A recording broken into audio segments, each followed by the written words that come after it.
걱정이 많다는 게 절대로 약하다는 게 아닙니다.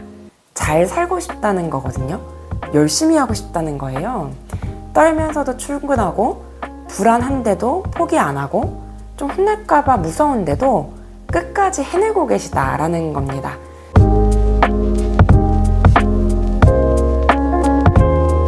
교수님 안녕하세요.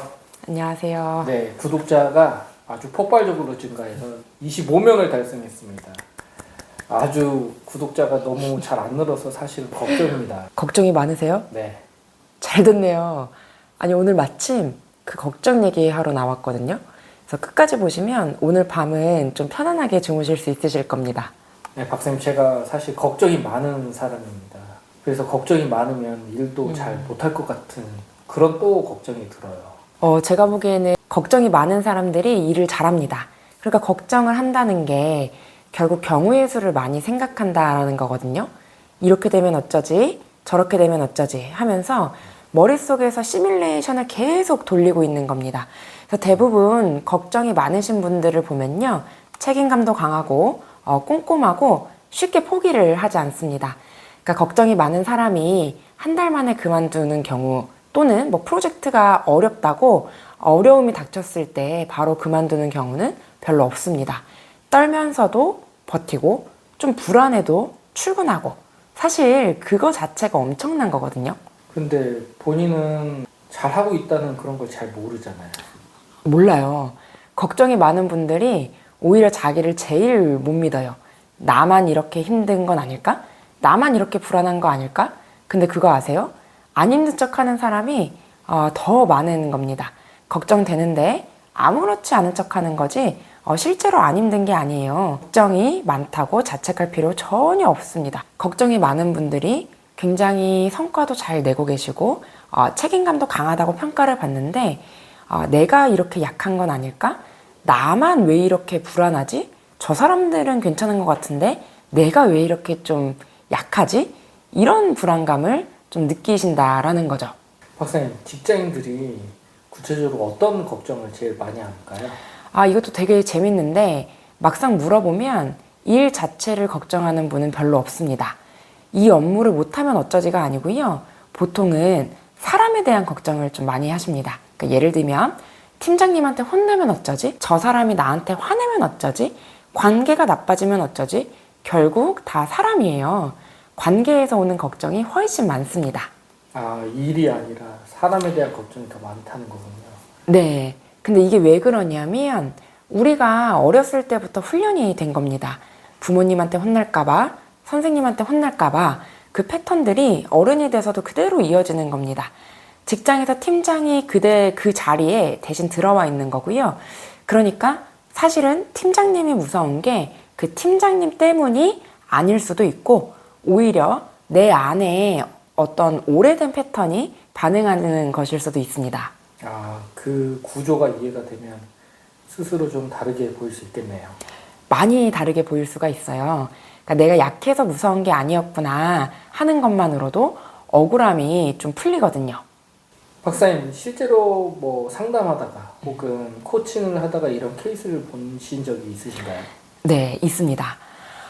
과장 때 회사에서 상무를 이렇게 모시면서 일을 했던 분인데요. 그분이 열심히 일을 하고 승진을 해서 부장이 됐어요.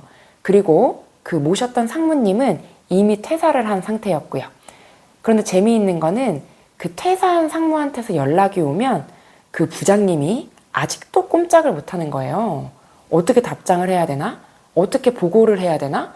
어떻게 반응해야 되나? 굉장히 긴장을 하시는 것이죠. 이미 퇴사했는데 그렇게 왜 걱정을 하고 아니면 속된 말로 왜 그렇게 쫄아 있을까요? 그쵸. 퇴사한 분인데 쫄아 있죠. 사실 지금 그 상무님이 이 부장한테 미칠 수 있는 영향이 사실상 없잖아요. 그런데 몸이 먼저 반응을 하는 겁니다. 오랫동안 그 사람의 눈치를 봐온 게 몸에 각인이 된 겁니다. 이게 의지의 문제가 아니고 패턴이고요. 이런 분들이 생각보다 굉장히 많이 있습니다. 그럼 그런 분들은 어떻게 해야 할까요? 일단은요, 이거를 좀 피하지 마시고 직면을 하셔야 되고요. 지금의 패턴 말고 좀 어떤 시점, 어렸을 때의 시점이라던가 옛날에 그 패턴이 어디서 왔는지를 한번 바라봐 주시면 좋습니다. 인식하는 순간 조금씩 힘이 빠질 수 있거든요. 그리고 한 번쯤은요, 스스로한테 물어보는 겁니다. 지금 그 사람이 지금 현재 나한테 실제로 뭘 할 수 있는지 현실을 보는 거죠. 생각보다는요, 별거 없는 경우가 훨씬 많습니다. 스스로 힘이 빠진다는 게 이렇게 좋은 방향으로 힘을 뺀다는 그런 말씀이시군요. 너무 힘을 들이지 않고. 네, 맞습니다. 힘이 빠지셔야 걱정이 많다는 게 좋지 않은 게, 제가 아는 분들을 보면 하루 종일 걱정만 하고 근심만 하고 있어요. 아무것도 안 하거든요. 걱정만 하는 사람들은 실제로 어떤 스스로의 변화가 있어야 되는 거 아닌가요? 일단은 걱정이 그렇게 없애야 되는 나쁜 게 아니라는 겁니다.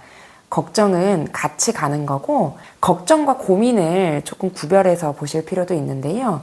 걱정은 머릿속에서 이루어지는 겁니다. 어떻게 하지? 인데, 이제 고민은 그 걱정을 행동의 영역으로 살짝 가지고 오는 거예요.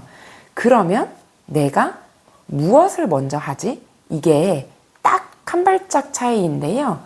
그러니까 만약에 내일 어떤 보고가 걱정이 된다면 그 완성본의 보고를 생각하지 말고 그냥 처음에 프레젠테이션을 하러 나갔을 때 첫인사를 어떻게 할지 딱 그 한 발짝만 먼저 생각을 하시는 겁니다. 그것만 해도 뇌가 이제 걱정 모드가 아니라 어떤 행동의 모드로 전환이 될 수가 있거든요. 그래서 진짜 한 발자국만 움직여셔도 좋을 것 같습니다. 그런데 주변 사람들도 이렇게 걱정을 끼치고 고민을 하게끔 그런 영향을 주는 사람들도 많이 있지 않나요? 엄청 중요합니다. 주변에 보면 은근히 걱정을 조장하는 사람들이 있거든요. 예를 들면, 야, 그거 진짜 될 것 같아? 나는 잘 모르겠던데? 그러다 잘못되면 어떡하려고? 이런 말을 좀 습관적으로 내뱉는 사람들이 있습니다. 본인이 의도하든 아니든 그 말이 일단 들으면 걱정을 2배, 3배로 키우게 되거든요. 이런 분들이랑은 좀 되도록 거리를 두시는 게 좋습니다. 특히 내가 불안할 때라던가 중요한 결정을 앞뒀을 때 그 사람한테는 좀 먼저 털어놓지 마시기를 제안드립니다. 내 에너지를 채워주는 사람이랑 오히려 내 걱정을 좀 가속화시키는 사람이랑 구분하셔서요. 어느 부분에 내 시간과 에너지를 쓸지 분별하시는 게 자기를 스스로 지키는 시작일 수가 있겠습니다. 만약에 불안하다, 너무 걱정이 많다라고 하면요. 스스로에게 오늘은 이렇게 말해 주셨으면 좋겠습니다. 나 걱정 많았는데도 여기까지 왔네? 기특하다. 그거면 또 다시 내일 걱정을 안고서도 출근하셔서 또 눈앞에 닥친 일들을 또 잘 헤쳐내실 수 있을 것 같습니다.